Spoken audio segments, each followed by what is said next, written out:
नमस्कार, मैं हूं आपके साथ मोनिका गुप्ता और आप देख रहे हैं मेट्रो सिटी बुलेटिन की शुरुआत करेंगे खास खबरों के साथ। पूर्व शिक्षा मंत्री गीता भुक्कल ने सरकार पर जमकर निशाना साधा। गीता भुक्कल ने सरकार को कंफ्यूज सरकार बताया। उन्होंने कहा कि सरकार पहले फैसले लेती है और उसके बाद पलटी मार जाती है। जो लोग राम का नाम लेकर सत्ता हथियाने का काम करते हैं वो राम के पद चिन्हों पर नहीं चलते बल्कि झूठ की राजनीति करते हैं।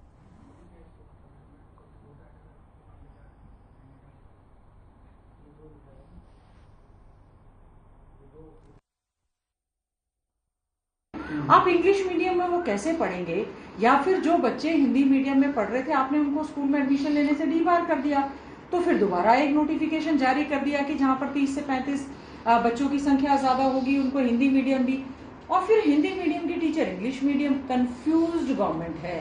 तो मैं कहूंगी बार बार अपने फैसलों पर यू टर्न लेने वाली, पलटने वाली ये सरकार है। भगवान पुरुषोत्तम श्री राम जी का नाम लेते हैं, भगवान श्री राम जी की वंदना करते हैं, हम चाहते हैं कि भगवान श्री राम जी की तरह ये बने, लेकिन ये भगवान श्री राम जी के रास्ते पर चलने के लिए की बजाय ये सरकार जो है पलटू राम हो गई है।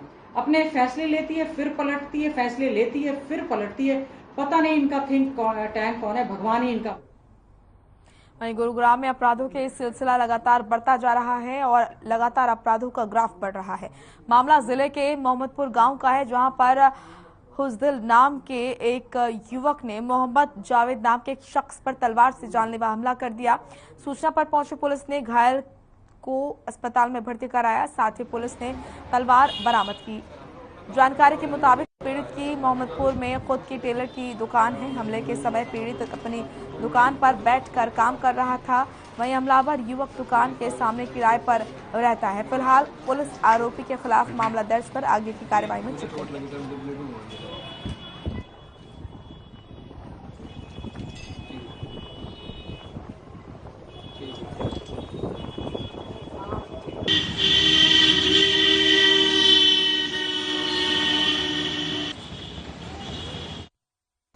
गुरुग्राम में पुलिस ने बिलासपुर खुर्द में युवक की हत्या के मामले में आरोपी को गिरफ्तार कर खुलासा किया है। हत्या आरोपी कैलाश रोहतक के समर गोपालपुर का रहने वाला है और बीते काफी समय से बिलासपुर खुर्द में ही मृतक दीपक के मकान में किराएदार के तौर पर रह रहा था।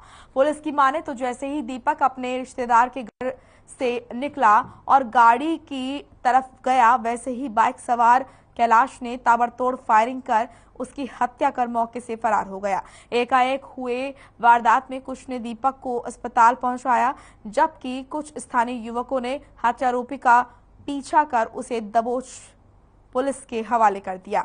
हत्या रंजिश को लेकर बताई जा रही है। बताया जा रहा है कि मकान मालिक ने आरोपी को कहासुनी में थप्पड़ जड़ दिया था। इसी का बदला आरोपी ने लिया।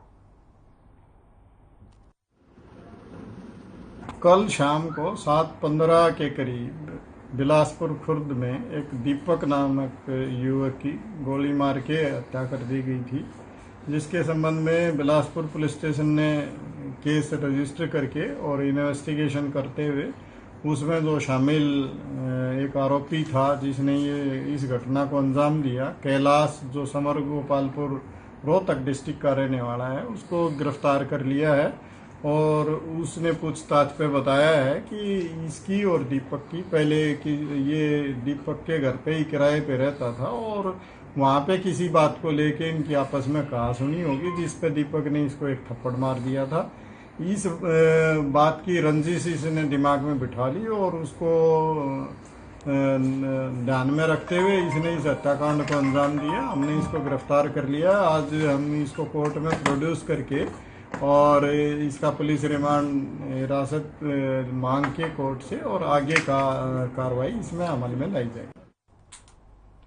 गुरुग्राम में वर्ल्ड अर्थ डे के मौके पर सुगम एनजीओ की ओर से स्कूल में कार्यक्रम का आयोजन किया गया, जिसमें बच्चों ने लघु नाटिकाओं और गीत के माध्यम से लोगों को धरती को स्वच्छ रखने का संदेश दिया। बच्चों ने गीत के माध्यम से बताया कि जिस तरह से हम धरती को दूषित कर रहे हैं उसकी वजह से भूजल भी दूषित हो रहा है और लोगों के स्वास्थ्य पर इसका प्रतिकूल प्रभाव पड़ रहा है। हमें धरती माता को स्वच्छ रखना चाहिए ताकि हमें साफ हवा और जल मिल सके।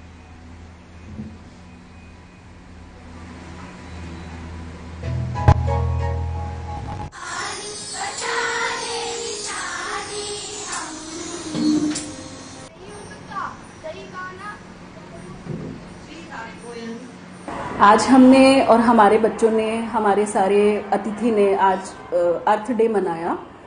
और अर्थ डे के वैसे तो अगर मैं ये बोलूं कि आज अर्थ डे मनाने के अलावा हर दिन धरती माता का होता है।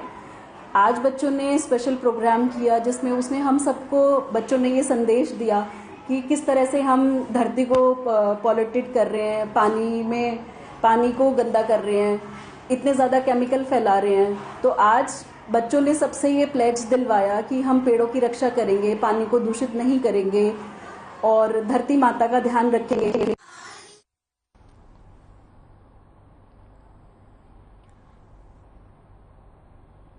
वहीं सोनीपत जिला कोर्ट में गोलियां चलने से शहर में सनसनी फैल गई। जिला कोर्ट के चैम्बर नंबर 207 के बाहर वेद प्रकाश नाम के एक शख्स की बाइक सवार 2 अज्ञात बदमाशों ने गोली मारकर हत्या कर डाली और मौके से फरार हो गए।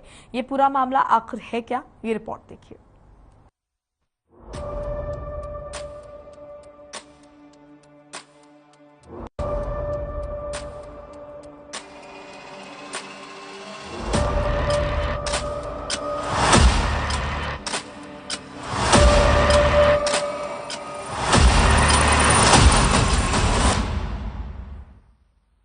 सोनीपत के गांव मुकीमपुर के रहने वाले वेद प्रकाश ने पिछले साल गांव की रहने वाली कनिका नाम की एक लड़की से शादी की थी, जिसके बाद वेद प्रकाश और कनिका के परिवार में विवाद चल रहा था और कनिका के पिता विजयपाल ने अपने एक साथी के साथ मिलकर कनिका को पहले तो मौत के घाट उतारा और उसके बाद उसके शव को गंग नहर में फेंक दिया।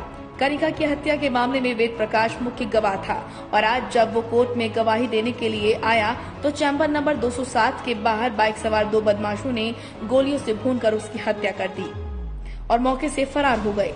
इस हत्या के बाद सोनीपत कोर्ट कॉम्प्लेक्स की सुरक्षा व्यवस्था पर एक बार फिर से सवालिया निशान खड़े हो गए हैं, क्योंकि इससे पहले भी सोनीपत कोर्ट में कई बार गैंगवार हो चुके हैं। इस मामले की जानकारी देते हुए सिटी थाना प्रभारी वजीर सिंह ने पूरी घटना के बारे में बताया। उन्होंने कहा, पुलिस इस पूरे मामले की गहनता से जांच कर रही है। पूरा मामला ये था कि वेदपाल की आज 302 में गवाही थी और उसी के लिए आज जाने वाला था चैम्बर में, यहाँ आया था अपने वकील से मिलने के लिए। तो फिर जो है 2 मोटरसाइकिल पर जो लड़के आए थे और उन्होंने जो है इसके ऊपर गोली चलाई थी और अभी एक सीरियस है, हॉस्पिटल में है और इसको जल्दी से पता कर लेते हैं। क्या डेथ हो चुकी है उसकी वेदपाल की? अभी कंफर्म तो मेरे को नहीं हुआ है, डेथ होगी, हो सकता है 3 गोलियां लगी थी उसको। वहीं इस घटना के बाद से कोर्ट परिसर में सुरक्षा की कमी को लेकर वकीलों में काफी रोष है। इस मामले के बाद सोनीपत एसपी हिमांशु गर्ग ने कोर्ट परिसर का दौरा किया और वकीलों से बात की। इसके बाद मीडिया से बातचीत करते हुए उन्होंने इस पूरे घटनाक्रम की जानकारी दी। एसपी हिमांशु गर्ग ने बताया कि मामले में तेजी से जांच की जा रही है, मामला दर्ज कर लिया गया है और टीमों का गठन कर दिया गया है। सभी वकीलों से सहायता ली जा रही है और वकीलों के चैम्बरों के बाहर की सीसीटीवी फुटेज ली जा रही है। जल्द ही आरोपियों को गिरफ्तार कर लिया जाएगा। देखिए, एक जो यहाँ एडवोकेट्स के चैम्बर हैं उसके सामने एक व्यक्ति की गोली मार के आज हत्या की गई है और ये बताया जा रहा है कि 2 व्यक्ति आए थे बाइक पे और एक पहले का कोई इनका विवाद था। एक मर्डर केस पहले दर्ज हुआ था लास्ट ईयर और उसमें जो आज मृतक है वो उस केस का कंप्लेनेंट था और आज कोर्ट में गवाही के लिए आया था। तो वो उस केस के जो अक्यूज्ड हैं उनकी तरफ से ये शायद माना जा रहा है कि वो उन्होंने उसको गोली चलवाई है जिससे कि वो गवाही ना दे पाए। तो उसमें हमारी टीम्स काम कर रही हैं, उनको कोशिश कर रहे हैं आइडेंटिफाई करने की। यहाँ पर सीसीटीवी कैमरा भी एडवोकेट्स ने लगा रखे हैं, तो उनसे भी हम रिक्वेस्ट कर रहे हैं कि हमें फुटेज प्रोवाइड करें जिससे कि हम उनको आइडेंटिफाई कर पाएँ। सोनीपत जिला कोर्ट में वेद प्रकाश की हत्या के बाद सोनीपत पुलिस की सुरक्षा व्यवस्था पर सवालिया निशान उठने लगे हैं, क्योंकि इससे पहले भी सोनीपत कोर्ट में कई बार गैंगवार हो चुका है और सोनीपत पुलिस कोर्ट परिसर में सुरक्षा व्यवस्था का दम बढ़ती हुई नजर आती है। लेकिन वेद प्रकाश की हत्या सोनीपत पुलिस के दावों को खोखला साबित करती नजर आ रही है। सोनीपत से हर खबर के लिए लाजपत की रिपोर्ट। फरीदाबाद गतपुरी टोल का मामला लगातार गर्माता जा रहा है। वहीं गतपुरी टोल को लेकर पूर्व विधायक पंडित टेकचंद शर्मा और पूर्व मंत्री करण सिंह दलाल ने प्रेस कॉन्फ्रेंस कर बड़ा खुलासा किया और गतपुरी टोल को अवैध बताते हुए कहा कि ये करोड़ों रुपए की पंचायती जमीन पर कब्जा करके बनाया हुआ टोल है, जो कि गलत है। आपको बता दें कि गतपुरी में 15 अप्रैल को टोल शुरू होना था, लेकिन पृथला के जनता की ओर से विरोध किए जाने के बाद अब इस पुल को शुरू करने की तारीख 15 मई कर दी गई है।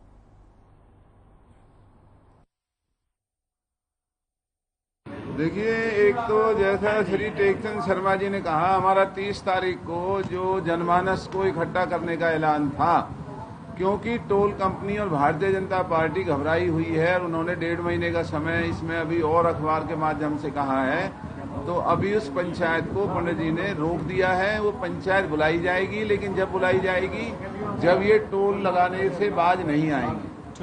दूसरा कानूनी जो पक्ष है वो ओपी शर्मा जी हमारे आदरणीय पूर्व अध्यक्ष यहाँ बैठे हैं, हम इनका धन्यवाद करते हैं कि इलाके की लड़ाई ये अदालतों के अंदर लड़ रहे हैं। जो गतपुरी में जो टोल पंचायत की जमीन पर इस प्राइवेट कंपनी ने बिना मुआवजा दिए, बिना पैसे दिए उस पर जो कब्जा किया है गैर कानूनी, तो उसे भारतीय जनता पार्टी के मंत्री और भारत सरकार के अधिकारी कंपनियों का साथ दे रहे हैं। गांव को बचाने के लिए वो कोई भी सहयोग नहीं कर रहे हैं। ये जो टोल प्लाजा गतपुरी में बन रहा है ये पूर्ण रूप से अवैध है। ये पंचायत की जमीन पे है, ना एक्वायरमेंट की गई, ना ही इसका कोई मुआवजा दिया गया, जिसका नोटिस वीडियो के द्वारा दिया गया है और कोर्ट में भी हम इस मैटर को लेकर के चले गए। 29 तारीख इसमें लगी हुई है, नंबर 1। नंबर 2, जो ये टोल का जो नॉर्म्स हैं, जैसे 60 किलोमीटर से दूरी, 10 किलोमीटर की नगर निगम नगर पालिका से दूरी, वह 6 लेन का होना विद सर्विस लेन के साथ साथ, ये सब चीज़ें देख करके ऐसा लगता है कि ये सारा काम किसी फ्रॉड बने में ही किया जा रहा है, जिसको लेकर के हम पूर्ण रूप से सजग हैं। और 30 तारीख को जो हमारी पंचायत है उसको अभी पोस्टपोन करके अगली डेट बाद में डिसाइड। वहीं फरीदाबाद विजिलेंस विभाग की एक और बड़ी कार्रवाई सामने आई है। बड़ी कार्रवाई करते हुए विजिलेंस विभाग ने 3 लोगों को गिरफ्तार किया है। गिरफ्तार किए गए लोगों में 2 लोग बिजली विभाग से हैं और एक हरियाणा पुलिस में बतौर एसपीओ के पद पर तैनात है। तीनों को राज्य चौकसी ब्यूरो ने रिश्वत लेते हुए रंगे हाथों गिरफ्तार किया। आपको बता दें कि जहां जेई और उसके सहयोगियों को राज्य चौकसी ब्यूरो ने मीटर लगवाने के एवज में 15,000 की रिश्वत के साथ गिरफ्तार किया, तो वहीं पुलिस वाले को विजिलेंस टीम ने एक युवक से 11,000 की रिश्वत लेते हुए रंगे हाथों गिरफ्तार किया। एक युवक की शिकायत पर राज्य चौकसी ब्यूरो ने एसपीओ के खिलाफ कार्रवाई की है। शिकायत करने वाले युवक का कहना है पुलिस वाला उसको लगातार तंग करता था और कहता था कि तूने अगर 11,000 की रिश्वत नहीं दी तो तेरे खिलाफ झूठा मुकदमा लगाकर दोबारा से जेल में डलवा दूंगा।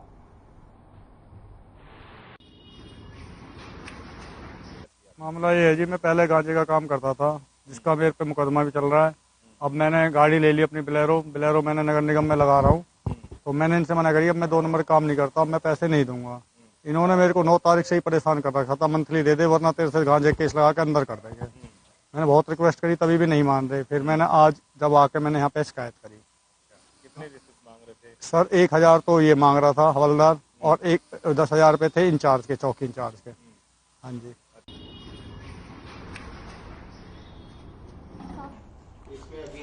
विजिलेंस की टीम की ये बड़ी कार्रवाई देखने को मिली। रिश्वत मामले में 3 लोगों को गिरफ्तार किया गया।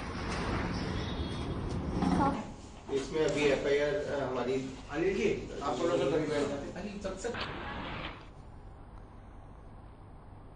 बहादुरगढ़ में पिछले 20 साल से ज्यादा समय से किराए पर बैठे दुकानदार दुकानों के मालिक बनने जा रहे हैं। नगर परिषद बहादुरगढ़ ने ऐसी 60 दुकानों के कागजात पूरे कर दिए हैं। कलेक्टर पर ये दुकानें दुकानदारों के नाम करवाई जाएंगी।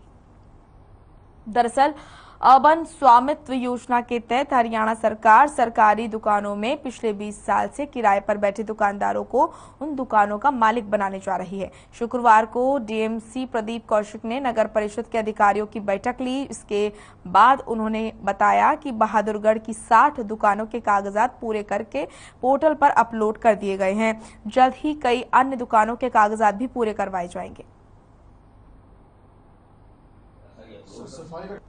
ये जो सरकार की हमारी जो अर्बन स्वामित्व योजना है, जिसके अंदर शॉप्स जो हैं हमारी नगर पालिका की शॉप जिनकी मलकियत नगर पालिका की है और जो 20 साल से वहाँ पे उसमें रेंट पे बैठे हुए हैं दुकानदार, उनको वो हैंड ओवर करनी है, ट्रांसफ़र करनी है। तो 207 दुकानें चिन्हित की गई हैं बहादुरगढ़ शहर में। 207 दुकानों में से हमने सबकी लगभग कागजी कार्रवाई पूरी कर ली है और उनका सारा वो करके 60 मेरे ऑनलाइन। चलिए फिलहाल एक छोटे से ब्रेक के लिए रुक रहे हैं, फौरन लौटेंगे।